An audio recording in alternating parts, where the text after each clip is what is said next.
کے بیان میں بڑا معنی خیز ہے کہ ہم امید کرتے ہیں کہ افغانستان ایک آزاد اور جلد آزاد ہوگا اور ایک حقیقی نمائندہ حکومت کے تابع ہوگا۔ اب کیا یہ امریکہ کی طرف سے ایک جوابی چال کا حصہ ہے تاکہ موجودہ طالبان حکومت کو ختم کیا جا سکے، خاص طور پہ اس کے بعد کہ روس نے طالبان کی حکومت کو باقاعدہ تسلیم کر لیا، چین نے بھی عملاً آ، افغان حکومت کو تسلیم کیا ہوا ہے کیونکہ ان کا سفیر کابل میں ہے اور کابل کا سفیر اس وقت چین میں موجود ہے۔ بھارت نے بھی عملی طور پر اب تسلیم کر لیا ہے افغان حکومت کو، اور جس طرح آؤ بھگت کی گئی ہے امیر متقی صاحب کی، افغان وزیر خارجہ کی بھارت میں، تو اس سے یہ لگتا ہے کہ ان کے درمیان بھی عملاً ایک باقاعدہ سفارتی رابطہ قائم ہو گیا ہے۔ اب جو کچھ پاکستان میں ہوا، جس طرح افغانستان میں موجود تحریک طالبان پاکستان کے اڈوں کو نشانہ بنایا گیا، آ، اس کا کیا یہ اس ڈونلڈ ٹرمپ کی اس خواہش سے جڑا ہوا ہے کہ بگرام ایئر بیس کو دوبارہ امریکہ حاصل کرنا چاہتا ہے تاکہ وہاں سے بیٹھ کے وہ ایران اور چین پہ نظر رکھ سکے، اس کو ایک جاسوسی کے اڈے کے طور پہ استعمال کر سکے؟ کیا آ، وہ علاقے جن کو سراج الدین حقانی نیٹ ورک کے لوگ، زدران قبائل جو ہیں وہ اپنا علاقہ سمجھتے ہیں، یعنی قبائلی علاقے، کیا یہ ان علاقوں پر پاکستان کی فوج کو دوبارہ عملاً کنٹرول قائم کرنے کی کوشش کا حصہ ہے؟ کیونکہ ہم نے سنا ہے کہ حقانی نیٹ ورک کے لوگوں کی یہ خواہش ہے کہ آ، جو جو کہ تحریک طالبان پاکستان کی طرف سے بھی آتی رہی ہے کہ وہاں سے فوج کو نکالا جائے۔ یہی کچھ خواہش کئی افغان حلقے بھی رکھتے ہیں۔ افغان حکومت کی طرف سے یہ خواہش کا اظہار نہیں کیا گیا، لیکن کئی، خاص طور پہ جو مشرقی افغانستان میں رہنے والے لوگ ہیں، ان کی خواہش ہے کہ یہ فاٹا چونکہ ایک بفر زون تھا ان کی تمام کارروائیوں کے لیے، چاہے سرحد کے اس پار ہوں اس پار ہوں، ایک آزاد علاقہ تھا، ایک بیس کا کام کرتا، تو وہ اس کی بحالی چاہتے ہیں۔ تو کیا پاکستان کی فوج اب مکمل طور پہ وہاں پہ اپنا کنٹرول قائم کرنا چاہتی ہے؟ کیونکہ آپ کو معلوم ہے کہ مئی 2018 میں ان علاقوں کو، فاٹا کو ختم کر کے باقاعدہ پاکستان کے نئے اضلاع کے طور پہ شامل کر لیا گیا تھا۔ اب ایک اور بڑا مسئلہ اس وقت جو پیدا ہوا ہے کہ ہم ماضی میں امریکی اور یورپی تقاضوں کے جواب میں یہ کہا کرتے تھے کہ ہم پاکستان سے تمام افغانوں کو نہیں نکال سکتے کیونکہ اس طرح آ، وہ ہمارے خلاف بھی جا سکتے ہیں، اور یہ تقاضا اس وقت ہوتا تھا جب امریکہ اور اس کے اتحادی کہا کرتے تھے کہ افغان طالبان واپس آ کر افغان آبادیوں میں چھپ جاتے ہیں اور ان کا سہارا لیتے ہیں، پناہ گاہوں کے طور پہ اس کو استعمال کرتے ہیں۔ اب امیر خان متقی بھی تقریباً یہی ایک دلیل استعمال کر رہے ہیں۔ جب ان سے پوچھا گیا کہ افغانستان میں موجود تحریک طالبان پاکستان کے رہنماؤں کے حوالے سے، تو انہوں نے پہلے تو کہا کہ یہ لوگ وہاں پہ موجود نہیں ہیں، پھر انہوں نے کہا کہ ہمارا ایک ایسا مسئلہ ہے، بڑا روایتی قدیم مسئلہ ہے، اور وہ یہ ہے کہ کئی لوگ پاکستان سے آ چکے ہیں اور ان کو ہم فوری طور پہ نہیں نکال سکتے ہیں، یہ ہماری روایات کے خلاف ہے۔ تو یہ جو دلیل ہم دیا کرتے تھے وہی دلیل اب پاکستان کے خلاف استعمال ہو رہی ہے۔ تو اب بنیادی سوال یہی کہ کیا واقعتاً پاکستان کی خارجہ پالیسی اب تبدیل ہو گئی ہے ایک سی آئی اے یا جو امریکی اسٹیبلشمنٹ ہے اس کے ایک بڑے کھیل کے حصے کے طور پہ، کہ جس حکومت کو چین اور روس نے تسلیم کر لیا ہوا ہے اس حکومت کا سرے سے خاتمہ ہی کر دیا جائے؟ کیا اب افغان طالبان علاقائی علاقے میں حمایت کے لیے بھارت پر انحصار کریں گے تاکہ پاکستان پر دباؤ برقرار رکھا جا سکے؟ افغانستان کا ایک وفد نے آنا تھا آج ہی پاکستان، وہ دورہ بھی اب منسوخ کر دیا گیا ہے، اور جو لب و لہجہ ہے افغان رہنماؤں کا اس وقت کافی سخت ہے، اور اس سے لگتا یہی ہے کہ حالات مزید بگاڑ کی طرف جا رہے ہیں اگر پاکستان نے یوں ہی تحریک طالبان پاکستان کے افغانستان میں موجود اڈوں کے خلاف اپنا دباؤ جاری رکھا۔ اب دوسری طرف پاکستان میں ٹی ایل پی کے ساتھ ایک لحاظ سے جھڑپیں جاری ہیں۔ ٹی ایل پی کا دعویٰ ہے کہ بہت سارے اس کے درجنوں لوگ اس کے مارے جا چکے ہیں، سعد رضوی بھی مبینہ طور پہ رپورٹڈلی وہ زخمی ہے۔ اس کی وجہ سے لاہور کے حالات، انٹرنیٹ اسلام آباد میں، راولپنڈی میں ابھی بھی خراب ہے۔ 3G 4G سروسز جو ہیں وہ معطل ہیں، سڑکیں مزید بند کر دی گئی ہیں، خاص طور پہ جو اسلام آباد سے مجھے خبریں ملی ہیں کہ ابھی بھی حالات وہاں پہ کافی کشیدہ ہیں، یعنی کاروبار زندگی کافی حد تک معطل ہوا ہے TLP کی وجہ سے۔ تو اب سوال ایک اس وقت یہ ایک شک بھی پیدا ہو رہا ہے، سوال بھی پیدا ہو رہا ہے کہ TLP کے خلاف اس انداز میں، ایک طرف TLP کے خلاف بڑی متشدد کارروائی کی گئی ہے، کسی کو ان سے ہمدردی نہیں ہے، لیکن جو متشدد کارروائی ہے اس کا نتیجہ مزید تشدد کی اور ایک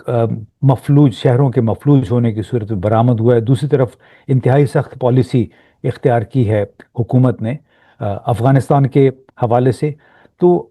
لوگ یہ سوال اٹھا رہے ہیں کہ کیا اب وہ تنظیم جسے کبھی اسٹیبلشمنٹ کا دایاں بازو کہا جاتا تھا، یعنی TLP، اب اسی ادارے کو چیلنج کر رہی ہے، اور اس کے خلاف جو جس انداز میں سخت پالیسی اختیار کی گئی ہے، کیا اس کا تانا بانا چند افراد کے ذاتی مفادات کے ساتھ جڑا ہوا ہے، نوکریوں کے ساتھ جڑا ہوا ہے، جس کی وجہ سے اتنے وسیع پیمانے پہ تشدد ہوا، اور اس کی وجہ سے کاروبار زندگی کتنا متاثر ہو رہا ہے، پاکستان کا کتنا نقصان ہو رہا ہے؟ یعنی ایک ایسی تنظیم جو کہ اور یہ بہت ساری تنظیمیں ہیں جو کہ حکومت کے چندوں پہ پلتی ہیں، حکومت سے باقاعدہ تمام بڑے بڑے مدارس ان تمام تنظیموں کو چندے بھی ملتے ہیں، وظائف بھی ملتے ہیں، اور وہ کیسے کھڑے ہو کے ریاست کو چیلنج کرنا شروع کر دیتے ہیں۔ اور اب مزے کی بات یہ جو میں نے پہلے کہا کہ افغان رہنماؤں کے کچھ تیور جو ہیں کافی وہ سخت لہجے میں بات کر رہے ہیں۔ ذبی اللہ مجاہد جو کہ افغان اسلامی امارات کے ترجمان ہیں، انہوں نے TLP کے حوالے سے ایک مذمتی بیان جاری کیا، اور یہ کہا کہ پاکستان میں تحریک لبیک جماعت نے احتجاجی جلسے شروع کیے، جو احتجاج کو اسلام آباد لے کر اس ملک کے قانون کے مطابق مظاہرہ کرنا چاہتی تھی، تاہم پاکستانی فوج نے مظاہرین پر فائرنگ اور حملہ کیا، جس سے شہریوں کو بھاری جانی اور مالی نقصان پہنچا۔ ہم شہریوں کے خلاف اس طرح کے تشدد اور ہلاکتوں سے بہت غمزدہ اور متاثر ہیں، اور جاں بحق ہونے والوں کے اہل خانہ اور پوری پاکستانی قوم کے ساتھ تعزیت کرتے ہیں۔ مطالبہ کرتے ہیں کہ حکومت اپنے عوام کے خلاف مزید تشدد سے باز رہیں اور مسائل کو بات چیت اور افہام و تفہیم سے حل کریں۔ تو یہ ایک بہت بڑا پیغام ہے جو کہ ذبیح اللہ مجاہد کی طرف سے آیا ہے کہ کیوں ایک ایسے موقع پہ، جبکہ وہ بھارت میں یہ انہوں نے انڈرٹیکنگ دی مشترکہ بیانیے میں امیر متقی نے کہ ہمسایہ ممالک کے داخلی معاملات میں ہم مداخلت سے گریز کریں گے، یہاں پہ ایک براہ راست پاکستانی فوج کا نام ذبیح اللہ مجاہد صاحب نے لے لیا ہے۔ اور حالانکہ اب ان کو معلوم ہے کہ وہاں پہ رینجرز ہیں، وہاں پہ پولیس ہے، اس وقت جو TLP کے ساتھ مظاہروں میں جو جھڑپیں ہو رہی ہیں، تو اس میں فوج تو کہیں پہ نہیں ہے، لیکن باقاعدہ فوج کا نام لینا کوئی اچھا شگون نہیں ہے۔ ایک لحاظ سے ایک جوابی کارروائی ہے، ٹیٹ فار ٹیٹ اس کو کہتے ہیں، جو کہ انہوں نے ذبیح اللہ مجاہد صاحب نے کیا ہے۔ اب دوسری طرف پشاور چلتے ہیں کہ جہاں سہیل آفریدی کو PTI کے تمام 92 ووٹس مل گئے وزیر اعلیٰ بننے کے لیے،